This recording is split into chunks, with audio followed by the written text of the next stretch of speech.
Hello, welcome to my YouTube video. My name's David Shah. I'm 20 years old and I am filming this with an attempt to capture a bit of my life perspectives, where I'm at right now. I'm curious what others might think of this, to my friends and maybe strangers, I don't know. Yeah, so the way I want to do this is at first I think I'm going to talk a little bit about my personal, how I treat myself, how I think about things on a personal level, and then what I think about like the world. And so maybe worldview isn't the right exact word, but you know, we'll run with it. And for context, I grew up here in LA, and then I've been in the Netherlands for the last year and a half for school. And I'm going back there for another year and a half, and that's very exciting. First, all right, so on my personal worldviews, I think that everybody's on a journey, and in that sense, there's not really any judgment or hierarchy, because we're all collectively on this journey of changing as we go through life.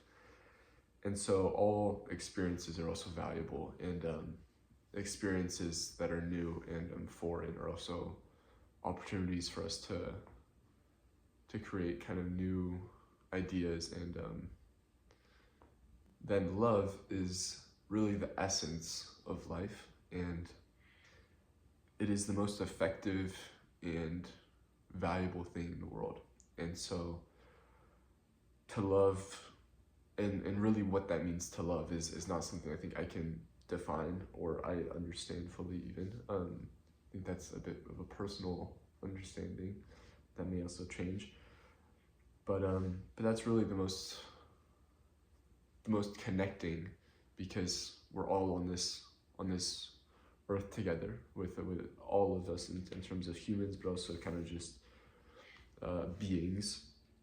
And so love leads the way. It's what unites us. We all have this common love in our heart that we can find connection in. And then for myself, I also I have a privileged life, and I feel very empowered in all of my privileges. And so I feel, and I don't know if I would call it a duty or an obligation, because it's something that I really have the desire to do, but I feel this great, like what my life's purpose is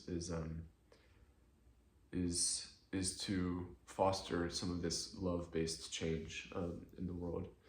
And I think we're in a period where we have the greatest, I'm getting into worldviews now. Okay, I'll hold that off. Then I don't think I can judge anybody else though. So I don't think I can expect anybody else to have maybe use their privilege for some type of change, because I don't have the ability, just in the fact that it's my life, to understand fully somebody else's circumstances or their being. And so it is irrational for me to try to expect something from them or act like I understand them, and that's where everybody. And so I don't know where exactly that line is with, because I also do maybe have expectations of other people, like they treat people with respect, for example, something like that. But so I don't know exactly where that line is, but I think I don't feel like I have the position where I can expect something of somebody else. And also recently I was reading a book on Taoism and Winnie the Pooh, and it was pretty critical of rationality and describing how being and kind of reflecting inward, and how that is much truer. But then also ideas from Stoicism kind of see emotion as a valuable thing to be accepted, but also see rationality then as ultimately the most effective in navigating the world. And so those feel a bit conflicting, but And so, but I think I don't know exactly where. I think it's a spectrum where there's great value in both rational kind of logicking out what can be the most effective, how can I understand this, make sense of this, and then also reflecting inward, seeing that there's providence, some type of nature force that is good and that I have in me as well, that can lead the way.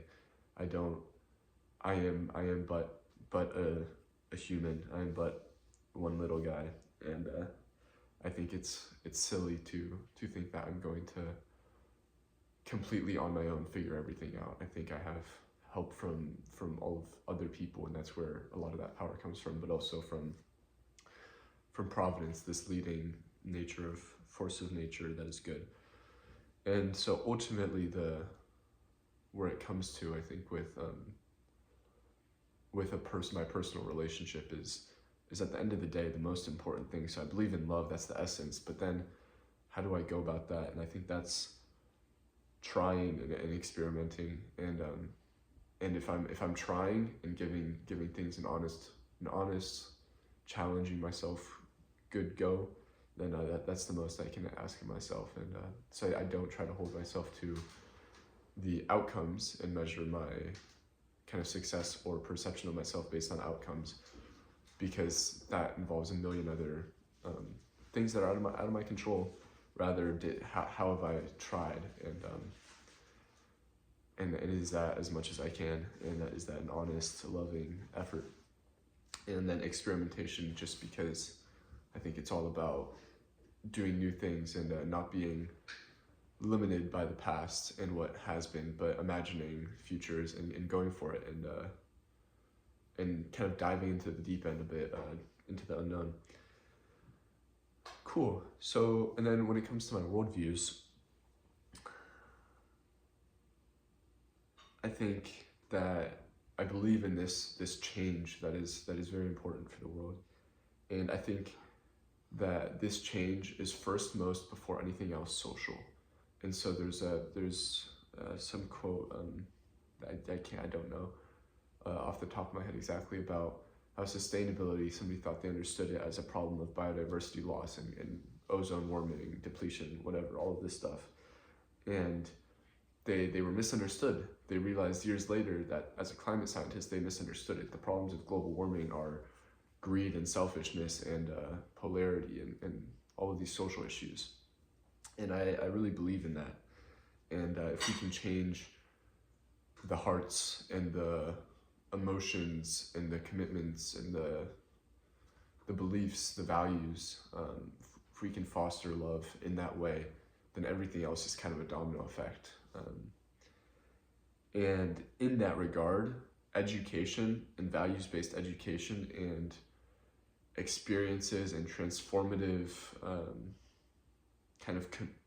transformative environments and bringing diverse communities together is incredibly effective and valuable, because it fosters the best change, and that's change within people's hearts. And so with some of the charity galas that I've organized with some friends, it's not about the 1,000 euros or whatever that we raise. It's really about bringing 100 people together to learn and to be and to engage these subjects, because the change that's in their heart and their mind is the most valuable. And then that money is valuable because it creates tangible change somewhere else. But even the fact that as a participant, if they choose to donate, let's say $50, that is an incredibly valuable change, half for the 50 euros, $50 that gets donated, and half for them committing that they want to sacrifice 50 euros and that they believe in something. And that's incredibly valuable. Next, just a side point really, on politics and how I think it's a bit silly for anybody, and especially myself, to think that I understand the world and that I have the truest judgments, and my policies are the best. I understand, I know the best policies, and I think everybody would look at a political system and think and recognize flaws and think I have spaces for improvement. This is how I would change it, and they would believe that they're going to make a positive change.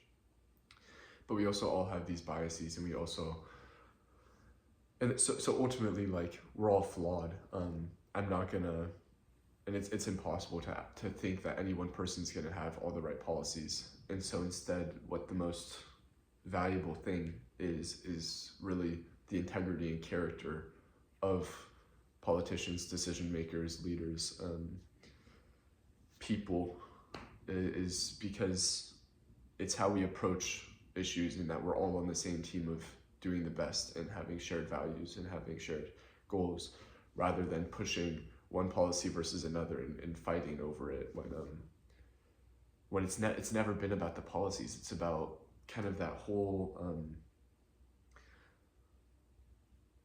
the whole movement around it of what are we going for, and are we on the same team or not, and why are we fighting over like A or B, when ideally we should all have like an ideal politics would be a politics where people have different perspectives but shared values and are able to approach their perspectives and say, well, and learn from each other. And that's not to criticize having conflicting opinions right now, because I don't think we have a politics where there's let's say lots of integrity or character between all these different groups. But that's my little idealistic thought. And a little bit back to how change is social. Community-led change is also some of the most valuable change, because contexts are different around the entire world. There's never going to be a single right solution. Nobody's going to ever be able to say, I figured it out. Figured out humanity's problems, we did it, we solved it. There's millions of contexts and circumstances, and so the best change is imaginative change that happens at communities where people come together and use their unity and their power in that for the things that they believe in. And then it's up to the people who these changes are affecting to really engage them and explore them and explore the solutions that they believe in. And that's also tied into how there aren't single problems in the world. The problem of global warming is not a single isolated problem. The problem of you go online on the UN website, there's millions of different problems that we recognize, and we're like, okay, there's a problem of poverty in all these places, there's child hunger in all these places, and these aren't isolated problems where we can make a campaign and say we're going to really target just child hunger and then fix child hunger, and then now we'll have fixed that, and then we just do that for all the little problems, and we patch all the problem holes in this bag of water, and it keeps leaking out with all these problems, and we just patch them. I think it's really about systemic solutions and recognizing that child poverty, child hunger and poverty and global warming are all kind of part of the same issues and all interrelated. And so we also should imagine and really aim for systemic solutions that are holistic and acknowledge full context, instead of boxing problems and solutions in as independent, almost independent things.